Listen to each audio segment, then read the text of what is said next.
welcome to the Scoliosis Research Society podcast. We are really excited to start this podcast series after a really successful virtual annual meeting. And we're going to basically be taking the next couple podcasts to actually highlight really exciting and interesting papers that were presented at our annual meeting. A lot of you guys have probably met these various authors before, but our goal is to actually help you to understand who these authors really are from a personality standpoint, from a life background standpoint, and hopefully hear some tips and tricks about how they got where they are right now when it comes to their career. And so today, we're really excited actually to be interviewing our outgoing Scoliosis Research Society president, Dr. Paul Sponseller. This is going to be a really exciting interview for me because Dr. Paul Sponseller actually trained me as a resident. And so we're going to hear some words from him. And then we're going to hear from the authors of two really exciting papers. Dr. Kwadwo Yankey, who is going to be talking about their project from the Fox Pediatric Spinal Deformity Study Group. And then Dr. Lindsay Andras, who is going to be talking about their paper related to parental anxiety and postoperative opioid use. I'll be doing some interviews as well as my co-host on this podcast, Dr. Jeffrey Mullin. So please stay tuned for a really exciting podcast. I am really excited to be talking to our outgoing SRS president, Dr. Paul Sponseller. This is a really special moment for me because for 5 years in residency, he asked me many questions I did not know the answers to as I was training. And so this is my first time in life that I get to ask him questions. And so this has been, Jaysson, you asked a lot of questions. Come on. This is a dream come true. You survived. So Dr. Sponseller, you get the trophy for assuming the presidency during a worldwide pandemic. And I can only imagine that being SRS president, during this time was a unique experience. What for you was the most interesting part about being SRS president that you really didn't even think of until you assumed the presidency? I got to realize that the president mainly just directs all the talent of SRS in ways that we think is most prioritized and best value. We have so many smart people doing things that are really amazing that we just kind of try to pick and choose and enable people to do the things that they're already good at. Also, I think in this pandemic year, I learned that we can still learn a lot from each other. The video and tech-enabled interaction is good, maybe not as good as being in person, but I think a lot of us have become a lot more comfortable with that as an acceptable means of learning and a very efficient way of learning. We just have to figure out how to set time aside for learning when we're not leaving our homes. I think it'll allow us to reach out to other specialties and to other audiences we haven't had before. So I think that was also an eye-opener for me, something I hadn't expected, and of course nobody could have foreseen, but it was a crisis that forced us to learn something that will be of continued value for us going on forward. So I know that, a lot of people know you, Dr. Sponseller, for your numerous papers and podium presentations and kind of all that you've given to the field of spine deformity. But, I think even fewer people know kind of what started this man that we know as Paul Sponseller. So if you could potentially just give our SRS members a little bit more background about where you grew up and kind of what your parents did for a living and how that influenced kind of your trajectory. Sure. Yeah, I think, we all give a lot of credit to our medical mentors, which are important people, but I think our families shape us the most profoundly. My father is an engineer and he's still working. And my mother was an English teacher, but she stopped that when she had numerous kids, 7 kids to be exact. And I have 5 brothers and 1 sister, all architects and engineers. So very, I would say, physical, hands-on, technical, I would say, family. And I think my dad taught me the value of being precise and thinking things through like an engineer would. And I've always liked that aspect of orthopedics and of spine surgery as well. So maybe that had some bearing. And then my medical mentors were people like Dennis Drummond in residency, who was an SRS president, then John Hall, Paul Griffin, Vern Tolo, John Kostwick, and Beruzak Barnia, to name but a few. That's perfect. And, so going back to your family, when you see them at family, gatherings, do they know that you're a pretty big deal or, do they just treat you like Paul? Oh, they know I'm not a big deal. and they continuously remind me of it. But we all get along together. In fact, yesterday we spent time building a house for my brother, and we all got together and worked on this house. We, I think, really respect each other and have fun together. That's perfect. And so what is your favorite hobby or pastime outside of medicine? I like individual sports like running and biking. I've done quite a bit of that. Not competing at a very high level, but just doing the best I can. I also like creative things like photography and music. I'm not an accomplished musician, but I do like photography and have done some things in that. So both sides of that. But medicine consumes, a lot of my time, but hopefully I'll have more time for that at some time in the future. Perfect. And so we're still trying to get into, some of the facts that maybe, folks may not know, about, Dr. Sponseller. So what's the most interesting book you've read outside of medicine? Thank you. I like history a lot. So I just finished a book called The Great Halifax Explosion, which was written by John Bacon. It's about the biggest explosion before World War II. And it was a munitions ship that collided with a passenger ship in Halifax Harbor in 1917 and basically decimated the city, and how the city of Boston, on almost no strength of notice, came and rescued Haligonians. So it was a really fascinating history book that really most people don't know about, but was quite a big deal at the time. And also another book called Brave Companions that is David McCullough book. So those are two of the things I've read most recently. That's really interesting. So going a little further, you've trained numerous residents and fellows over the years. And, just like how parents always say that they don't have a favorite, but they really do, like a favorite child, we would love for you to tell the world which one of your residents. No, I'm just playing. You don't have to say who's your favorite. Of course, it's you, Jaysson. But you've been such an educator. My real question is for you is, for those who aspire to also be an educator of spine deformity surgeons and just orthopedic surgeons in general, kind of that will, for the future, what advice do you have for those who aspire to eventually have a storied career like you? Because many of them are starting out, they have no ability to join a study group, or they don't have research assistants, but they're part of the SRS and want to do meaningful work and move the field forward. Sure. Again, going back to what you said before, Jaysson, about family, I think most of the drive to learn in the people I work with comes from their families and education becoming a habit for them and personal ambition becoming a habit. So I'm just basically there for the ride and teaching them what I can and know. But I'm just privileged to work with such bright, ambitious people like you, whose parents and family have already kind of set them on the right path. But I think the way that you can move forward is to keep trying. You want to think of a few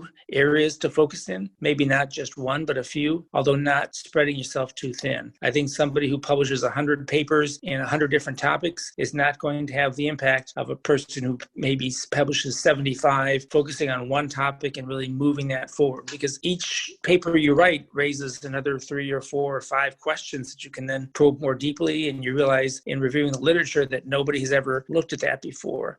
So if you sit down and think and review the literature and realize what's known and what's not known, you will come up with some other ideas. And then how to implement that, with time constraints and financial constraints is a big challenge, but you have to just keep looking for trainees who are interested in helping, try to get some funding for a research assistant from your superiors. And, over the years that will happen, I think. Sometimes a seed grant from POSNA or SRS or OREF will help to get the funding for that first person. In terms of a study group, I think after demonstrating your abilities, you will be asked to be part of study groups. Just keep asking, the leaders when they have openings, or you could form your own study group. There are numerous study groups being formed, not only about spine, but about congenital hand or orthopedic education or any number of things. So I think the power of group wisdom and the power of numbers will help you to come up with more impact. But I will also say that sometimes your own personal ideas and creative ideas are going to be even more impactful. Things that you've thought of that are original, like ideas, not just study data, but ideas about how to do something different or better, I think are worth pursuing. And you just have to, I think, carve out some time wherever you can to work on it. And, it's always inevitable that you will have things that you don't get enough time for, but just keep trying. And I think eventually over time, you will find ways to accomplish it. Dr. Sponseller, that was so helpful. Again, your work ethic and your passion for mentoring are something that I think we can all look to as an example. And we thank you for serving us as SRS President this past year. And we believe you deserve a nice vacation after putting on this virtual annual meeting. And so thank you again. Well, thank you, Jaysson. Just yesterday, I was with my nephew, and he got into the habit of naming a favorite uncle of the day. So I'm going to call you the favorite former resident of the day. So I'll take that, sir. Thank you so much again. You have a wonderful day. Everybody, thanks for joining us for another SRS podcast. We are continuing our Best of the Annual Meeting series, and we're fortunate to have Dr. Yankey joining us all the way from Ghana, presenting his paper, Medical Complications and Health-Related Quality of Life in Complex Pediatric Spine Deformities Exceeding 100 Degrees or Treated by 3-Column Osteotomies. This is a very great paper that was presented, and Dr. Yankey is joining us to go over that with us. Before we get into details of your work, Dr. Yankey, maybe we can start off, just tell us a little about yourself and your practice and what got you into being a spine surgeon. Thank you. So, like you mentioned, the name is Kwadwo Yankey. Kwadwo just means I was born on Monday. My basics, I did neurosurgery as a basic residency. Then I did a fellowship with Professor Kwadwo Poku at the hospital, Focus Hospital in Accra, in spine and then deformity surgery. And I've been with him since 2016. So I've been at the hospital for about 5 years, doing mainly a lot of spine deformity cases. Essentially, that's what spine, we do some degenerative disease, cervical, but a lot of deformity surgeries. That's great. Did you always plan on going into deformity surgery, or did you dabble in other sort of subspecialties? Not really.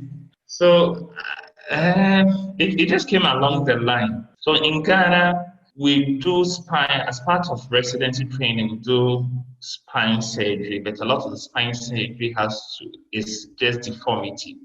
It's just a degenerative disease, and then of course trauma.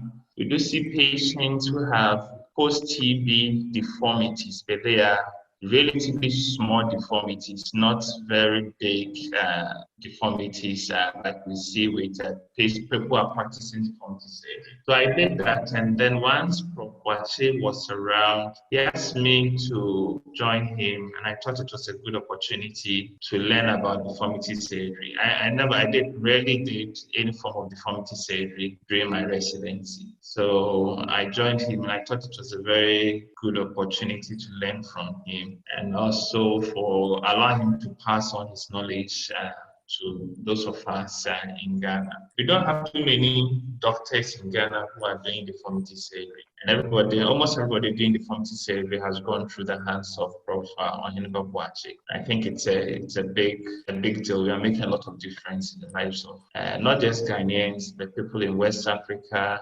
We have patients who travel from not just West Africa, but the rest of Africa, and sometimes from the rest of the world, have surgery at Focus. So I didn't set out initially to do deformity, but it just came along, and I think I've enjoyed doing that. Well, that's a fantastic path, and quite the catchment area you're doing, and doing a lot of good in your region. So maybe we can get into the study a little bit now. So this was a study you've done retrospectively, looking at over 300 patients as part of the Fox Pediatric Spinal Deformity Study. Maybe before we go and study, you can tell us a little bit more about the Fox Pediatric Spinal Deformity Study Group? So this is the Fox Pediatric Spine Deformity Surgery. It involves about 17 international centers we're happy to be part of. We mainly look at patients between the ages of 10 and then 20 who come in with deformities more than 100 degrees or who are scheduled for 3-column osteotomies. So essentially between age 10, 20, and a big deformity or scheduled for 3-column osteotomies. Like I mentioned, there are 17 international centers, and we are happy to be part of that. It's quite an impressive list of centers involved. And so with such a large collaborative, you were able to pull these data. So you had over 250 patients who you studied. Maybe touch on your results and sort of what you think the key takeaways are of your study you presented. So in total, there were about 311 patients that we have. We had complete data for about 251 patients. Majority of these patients were females, 142. then the rest were males. Most of the deformities were either congenital or idiopathic, and then we did have some post-TB deformities also. Majority of the deformities were scoliosis, and then the average curve angle was for the corona was about 88 degrees, and then for the sagittal plane was 91 degrees. Like most of the deformities, majority of the apex of the deformities were in the thoracic region. I must say that in total we had about 35 post-op medical complications. So the main thing was wanted to look at medical complications in these patients, wanted to look at the things which predisposed patients to medical complications and how these medical complications affected the long-term health-related quality of life of the patients. Like I mentioned, the incidence of medical complications was about 11.9%. The majority of the complications were pulmonary complications. What we did notice was that these medical complications, once they were well treated, did not affect the long-term health-related quality of life of these patients. And we used the SRS 22 score. And we noticed there were no significant differences between those who had complications and then those who didn't have medical complications after 2-year follow-up, minimum 2-year follow-up. So it's a very good study, and I think my takeaway was that these major surgeries you do on unfortunately patients who have severe problems do have some complications, but overall they're not really affecting quality of life once they get through the acute surgical period. It's a good takeaway there. And then the other thing, the big note that was somewhat surprising to me was these disproportionate amount of pulmonary complications these patients unfortunately suffered. Do you think there's any sort of direct correlation you can extrapolate saying, hey, the greater the curve, the more likely the pulmonary function risk will be? Okay, so I must say that generally pulmonary complications, they are one of the most serious complications one can have after severe complex deformity surgery. And they are relatively common because, the curve magnitude actually does contribute to whether they have pulmonary complications. So it may not be directly related to the magnitude, but it does. Once curves exceed 60, 70 degrees, the risk of having pulmonary complications are high. And we must remember a lot of these patients may need a 3-column osteotomy. A lot of the apices of these curves are in the thoracic region, so you open into the chest cavity, surgeries are long, patients bleed. Patients may need a posterior thoracoplasty. That may further increase the risk of having pulmonary complications. And like we did mention in our presentation earlier on, majority of these patients, especially in our region, they may be malnourished. So if already you're starting and you are malnourished, then of course it's going to affect the amount of energy you have to be using for your breathing. So these are some of the things which contribute to the pulmonary problems that we have. And we must remember we are working because of the 3-column osteotomies we do, the thoracoplasties. There is some form of direct injury to the lungs and then the pleura. Majority of the cases, pulmonary complications were actually pleural effusions needing chest tube insertions. And we are not too surprised about that. That's great. So in addition to your sort of pre-surgical optimization, what other takeaways do you think from this study that readers or listeners should adhere to? And what are your next steps with this study?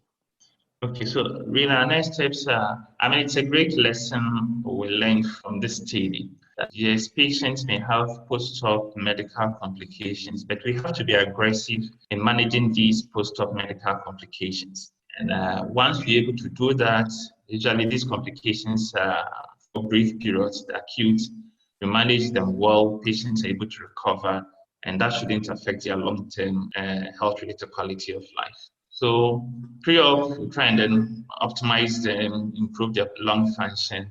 One of the things which we did in this study was about 42% of the patients needed halo gravity traction. And from other studies, we know that halo gravity traction does help improve the pulmonary function of these patients. So it's something others can also try and then do. And we also try and optimize them by doing breathing exercises before surgery, make sure that they treat any underlying pulmonary complications. Asthma was quite prevalent in our group, So make sure that these underlying premorbid conditions are well treated. Post-op, there is no hurry. We must make sure the person is well enough to come off the ventilator. Then post-op, we continue the breathing exercises, bronchial toileting, and that should help. And if, in spite of everything, these patients do have pulmonary complications, we shouldn't worry. We should be aggressive in managing these patients, and hopefully that should help them and their long-term health-related quality of life. Great. Well, I think we're running out of time here. So before we get on to the next interview with my colleague, Jaysson Brooks, anything else you want to add? Nothing special, but like I mentioned, these are patients with severe deformity, risks are high. Let's try and look out for whatever premorbid conditions may be present in these patients. Let's be aggressive in treating them preoperatively. And if after surgery there are problems, we should also again be aggressive in managing these medical complications. We are more likely to have a good outcome when we do that. Fantastic. Well, thank you for your time. And I guess I'll end with, I tried to look up some information on you on a personal matter. The only thing I could find online was you're a big fan of Sigandi Hasakas. So I guess we'll end it with a we go do. Thank you. I'm so excited today to be interviewing Dr. Lindsay Andras for our SRS podcast. And, I know a lot of you all have seen Dr. Andras on stage and read her papers, but I think this is really a great kind of opportunity to kind of get to know her as a person, as well as to learn more about some of the research that she's done. Dr. Andras, I was just curious, could you tell us a little more about your background, like where you're born, where your family is from, what your parents did, and kind of how that influenced your decision to go into medicine? Yeah, I'm a Central Illinois farm girl. I combine my trade, honestly, because my father is an orthopedic surgeon. I also have an uncle, godfather, and godmother who are orthopedic surgeons. I said that was like the one thing I wasn't going to do when I was growing up. I first said I wasn't going to go into medicine. Then I said I wasn't going to go into orthopedics. And then I said I wasn't going to do spine. So I would say young me didn't know old me very well. That's awesome. When you're not taking care of, patients, what do you do for fun? Kind of what allows you to go into your zen so that you can get back to work when you need to? I grew up sailing with my dad, and I recently got a sailboat, and I think sailing is a really nice, active relaxation. So I have a hard time, sitting down and meditating or doing yoga, but I think it's a very meditative thing. And then in the times of COVID, it's been a nice getaway that we can sail around Southern California and kind of feel like you're away, but not really be away. That's amazing. So how far, I have really no concept about, sailing at all, but I guess what's the furthest you've gone? Have you gone to an island off the coast of, California, or kind of what's been your most favorite sailing trip so far? Yeah, when I was younger, I sailed from Antigua to Martinique. This year, we've been mainly staying somewhat local. So most of the time we go to Catalina Island, which is about 30 nautical miles from LA. Wow, that's amazing. In Mississippi, we're not near much water, and so I don't quite have those opportunities here ourselves. So when it comes to, medicine, you've had already an amazingly successful career, but who would you say your mentors in medicine have been that kind of have brought you to this point? I think you really hit the nail on the head with that. Mentorship is really everything in this business. It probably in anything you do in life, but it has really helped steer me in a direction that was productive and given me support at times that I needed it to get over the next obstacle. Skaggs, who is, of course, one of my main mentors for research and life, has always said research is a series of overcomable obstacles. There's always bumps in the road when you're trying to do projects, and you just kind of have to push through those. And Bertolo has been another incredible mentor, and he's just we always say he's simply brilliant. He has a way of not becoming very esoteric, but just being very pragmatic about looking at situations. And then I would also say I would not be in orthopedics if it wasn't for Bob Bruce. So definitely had a major influence in the career that I chose. That's awesome. That's amazing. Where did you do, your residency, your fellowship training, kind of as we talk about the orthopedic creed that we've been developing in SRS? I was basically an Emory lifer. I finished undergrad there. I stayed for med school. I stayed for residency. And then I thought I was going to go out to LA for 1 year and do fellowship. And actually, when I showed up, Skaggs said, "Where do you want to end up?" And I said, well, I'm not really specific on geography, but I'd like to be someplace east of the Mississippi. And it turns out that California is actually easy to get used to. Yeah. You presented a really interesting project that I think, like a lot of us have encountered as we take care of various children with scoliosis. It was entitled Parents' Anxiety Predicts Child's Narcotic Use. I was just curious, where did the basis for the study come from? Was it just an epiphany that you guys, just decided to run with it, or what made you decide to look into this in the first place? Well, I guess as we were talking about our upbringings, I should have also said that my mother was a psychologist, and I think probably in pediatric orthopedics, I use as much that I learned from her that as I learned in terms of surgical things from my dad. So I think, it is, as our job is oftentimes treating the whole family. And I think it comes to light that there's these people that you're talking with and having a surgical discussion with, and it is, that they're going to have a rougher time with the process. We were kind of trying to figure out a way to analyze that in a more objective way. I mean, I think what this study did was quantify what a lot of us have encountered for years. And we have a neuropsychologist that works with us and some other team members. And so that helped us look into kind of what surveys we should use and how we should go about it. That's really interesting. Your findings showed that actually if a child's parent who has scoliosis has higher scores on this anxiety scale, that actually the child ends up requiring or just taking more narcotics post-op. And so when it comes to you seeing these patients now and seeing their parents now as you're signing up new patients for surgery, how do you think this is going to change your practice? Do you kind of stop and tell them look, the problem is not your child, the problem is you. Let's deal with this first and get you some help before I do your child's surgery? Or kind of, where do you think you go from here? Going that direct, but I do think it is, it actually has given us a useful tool to use in those conversations to say, in most cases, it's not the child post-operatively that's carrying around the pill bottle and deciding when they get them. Usually the parents are kind of in managing that aspect of it, and to say, nobody wants your child to hurt, but there are also downsides of these medications. Give your child an opportunity to see how they're doing before you routinely decide that they need to continue these. And then also to say, if your messaging to your child is that you're very anxious, you're messaging to them that they can't handle this situation, they can't handle the pain. And your job is really to be your child's cheerleader that they will get through this. And I think, that is a kind of how we've changed framing it, as opposed to saying your anxiety is going to be a problem, to say, here's your new role. That your role is to advocate for your child's strength and ability to get through this, as many children have, and as we anticipate that yours will too. And we have confidence in your child's ability to get through that, and we will help you get through it. Yeah, that's absolutely great. So what direction, maybe not necessarily just for this project, but just in general, what direction do you see your research taking in the future? Yeah, I mean, the thing that I get really excited about is, we're getting more and more prospective studies kind of coming down the line. Those obviously take a lot longer to get good data, but it's exciting to see some of those processes start. And then, as you know, I have a very strong interest in early onset scoliosis. I also do a lot of C-spine, and I think we're seeing a lot of development of collaborations with those groups. When we talk about mentorship, I could talk for the whole time that we're being interviewed about how many people in spinal deformity have had an influence on my career. Even people that I never worked directly with in an institution have influenced the way that I've looked at various situations.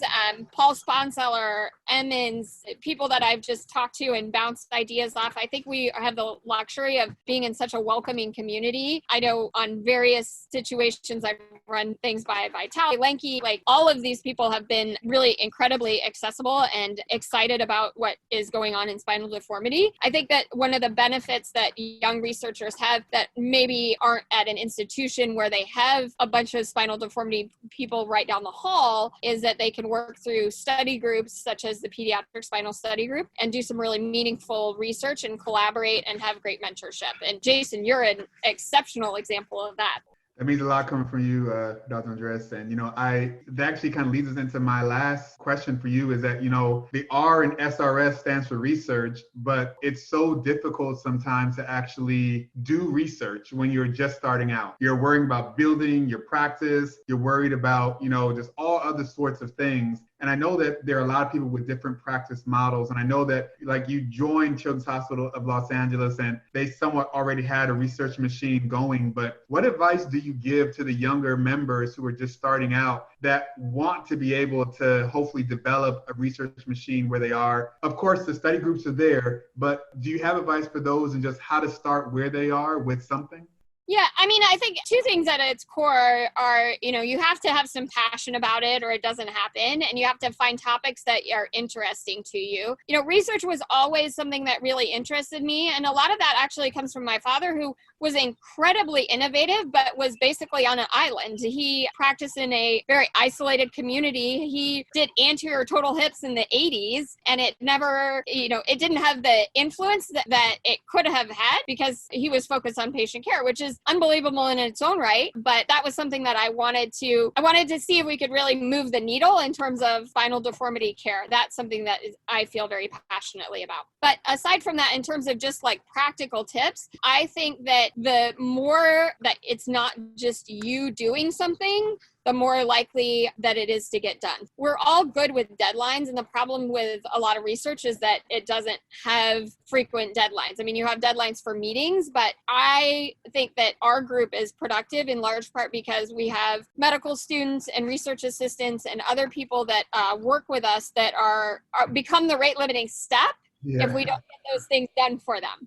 And so because you feel this obligation to your team, then I, push through getting that done on a weekend or after hours or things like that. So, those collaborators can be in your institution or outside of your institution, but I do think that there's benefit to doing it as more of a team model. And if you can get even early on somebody on a research assistant level that can help you, deal with some of the IRB hassles and things like that. That's not the stuff that is fun about research. And so if some of that can be taken off the surgeon's plate, I think that makes a big difference in how productive you can be. That is amazing advice. And, Dr. Andras, I just want to thank you so much again for your time on this podcast. And we look forward to learning more from you in the future.